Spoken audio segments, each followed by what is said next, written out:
Good bad ugly, நிலவுக்கு என்மேல் என்னடி கோபம், விடுதலை 2 உள்ளிட்ட திரைப்படங்கள் தொடர்பான புதிய அப்டேட்டுகளை ஹோம் தியேட்டர் பகுதியில் பார்க்கலாம்.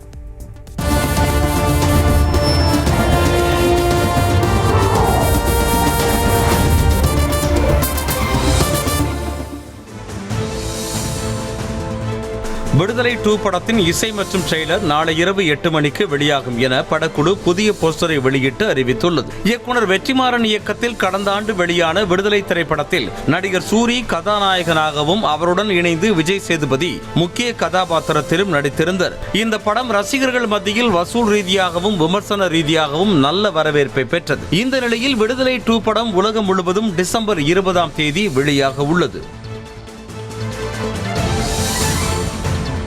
பரத் நடிப்பில் உருவாகியுள்ள once upon a time in Madras திரைப்படம் அடுத்த மாதம் வெளியாகும் என அறிவிப்பு வெளியாக இருக்கிறது. பரத், சுகேல், ராஜாஜி, அபிராமி, அஞ்சலி நாயர், பவித்ரா லட்சுமி உட்பட பலர் நடித்துள்ள இந்த படத்தை இயக்குனர் பிரசாத் முருகன் இயக்கியிருக்கிறார். படத்தின் படப்பிடிப்பு முழுவதும் சென்னை மற்றும் அதன் சுற்றுவட்டார பகுதிகளில் நடைபெற்றுள்ளதாகவும் வரும் டிசம்பரில் இந்த படத்தை திரையரங்குகளில் திரையிட திட்டமிடப்பட்டு அதற்கான பணிகள் விரைவாக நடைபெற்று வருவதாகவும் படத்தின் இயக்குனர் தெரிவித்திருக்கிறார்.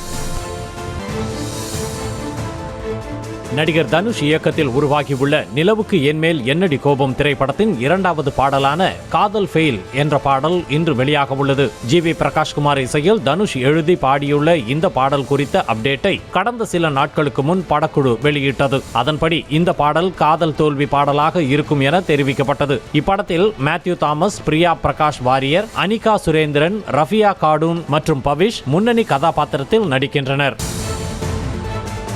நடிகர் அஜித்குமார் நடிப்பில் உருவாகி வரும் குட் பேட் அக்லி திரைப்படத்தின் இசையமைப்பாளரை மாற்ற உள்ளதாக தகவல் வெளியாகியுள்ளது. ஆதிக் ரவிச்சந்திரன் இயக்கத்தில் அஜித், த்ரிஷா, அர்ஜுன் தாஸ் மற்றும் யோகி பாபு உள்ளிட்டோர் நடித்துள்ள இந்த திரைப்படத்தை பொங்கல் வெளியீடாக ஜனவரி 10ஆம் தேதி திரைக்கு கொண்டு வர தயாரிப்பு நிறுவனம் முடிவு செய்துள்ளதாக கூறப்படுகிறது. இந்நிலையில் படத்தின் அறிவிப்பு வெளியான போது தேவி ஸ்ரீ பிரசாத் இசையமைப்பதாக அறிவிக்கப்பட்டது. ஆனால் சில காரணங்களால் இசையமைப்பாளரை மாற்றும் திட்டத்தில் தயாரிப்பு நிறுவனம் இருப்பதாகவும் அவருக்கு பதில் ஜி.வி. பிரகாஷிடம் பேச்சுவார்த்தையில் ஈடுபட்டுள்ளதாகவும் புதிய தகவல் வெளியாகியுள்ளது.